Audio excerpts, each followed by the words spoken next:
What if I told you that your business could sell for millions of dollars more than your competition Billions? Millions? without necessarily having to generate a lot more revenue?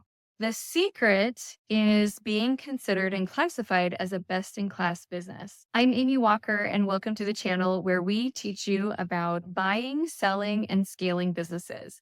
In this video, we're going to dive deep into what it really means to be considered a best-in-class business, why it matters for your business valuation, and how you can position your company so that when the time comes, you can sell for a higher multiple than your competition. That's what I'm talking about! Have you ever thought about how valuable your business really is, or how it could be worth more with just a few strategic changes? Let me know in the comments below if you've ever heard of best-in-class business before. I am a certified exit planning advisor, and one of the things that we do is we help people understand what their business is actually worth, what it could be worth, and what are the things that they need to do in order to increase the value. I've seen firsthand how much a business's value can go up if they're doing these core action steps in order to differentiate their business and show that they're worth more than their competition. So in this video, we're going to use some real life examples. If you stick with me by the end, you're going to have some actionable insights to help position your business as a best in class.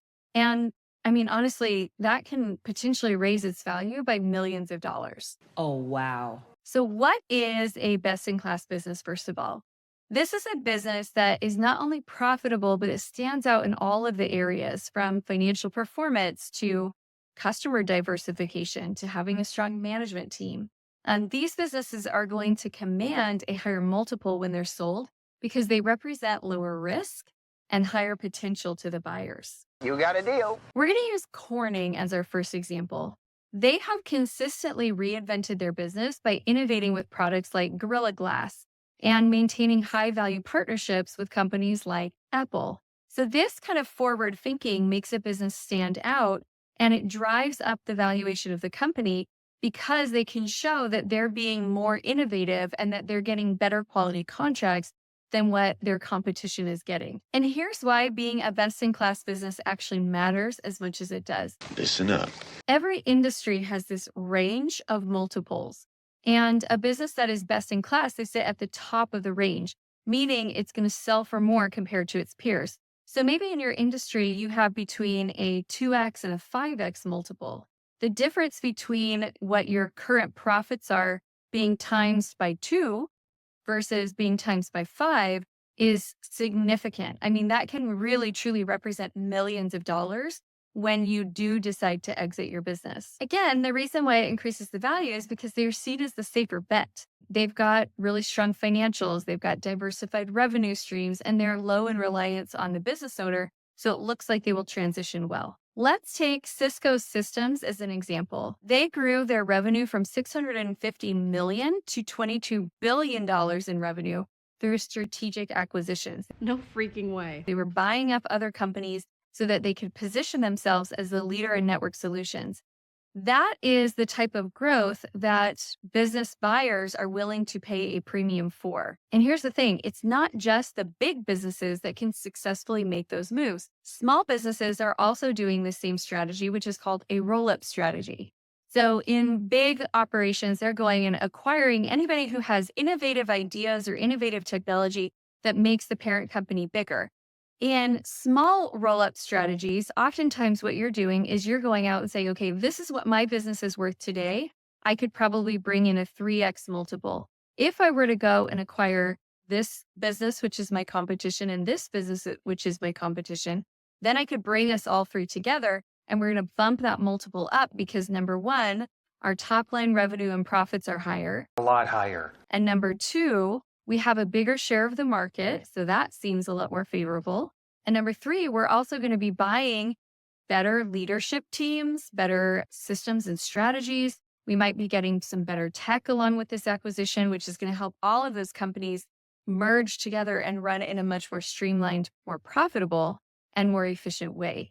Those are the types of moves that we can make as small business owners to set ourselves up and be able to sell for a much higher multiple. Now let's look at the best in class qualities within your business. What are the things we're actually looking at? First is financial health. That's the first thing any buyer is going to look at. They want to look at your performance. They want to see, do you have good, strong cash flow, good, strong profitability?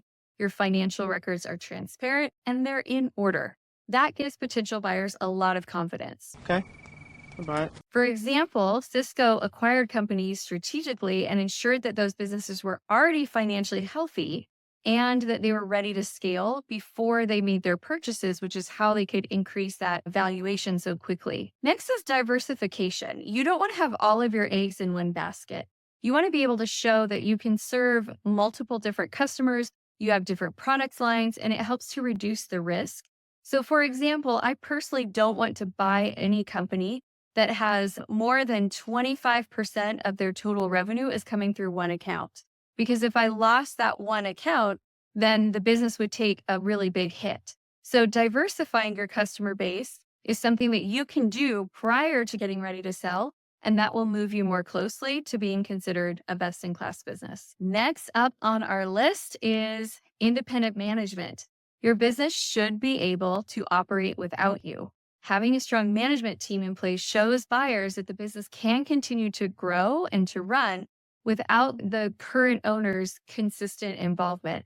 This reduces the risk drastically because it shows that the business is the great thing and it's not just the business owner that is the secret sauce. So how do we become this best-in-class business? The first thing we're going to look at is optimizing our operations. So streamlining all those processes, documenting everything, making sure that your business runs as efficiently as possible. Buyers don't love businesses that require a lot of hands-on management.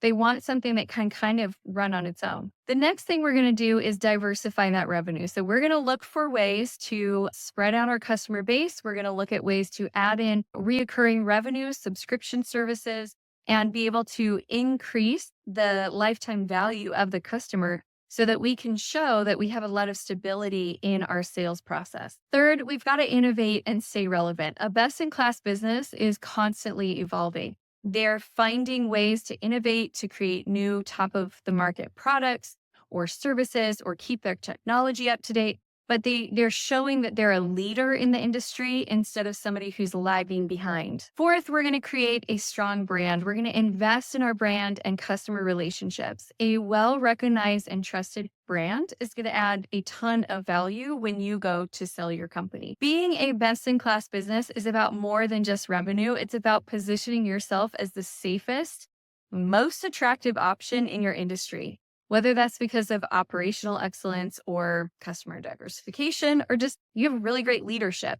We want to show that your business, when compared with the others that are listed side by side, is the one that is the most attractive to an outside buyer. So which strategy are you going to focus on in order to make your business best in class? Let me know in the comments, and don't forget to like, to subscribe, and to hit that notification bell for more insights on how to grow and maximize your business value. So now that we've talked about how to be a best-in-class business, the next video I want you to go watch is why some businesses don't sell. It's going to show you all of the red flags that business buyers hate to see when they're looking at businesses to acquire, so you can keep your business in the green zone and out of the red. I will see you over there.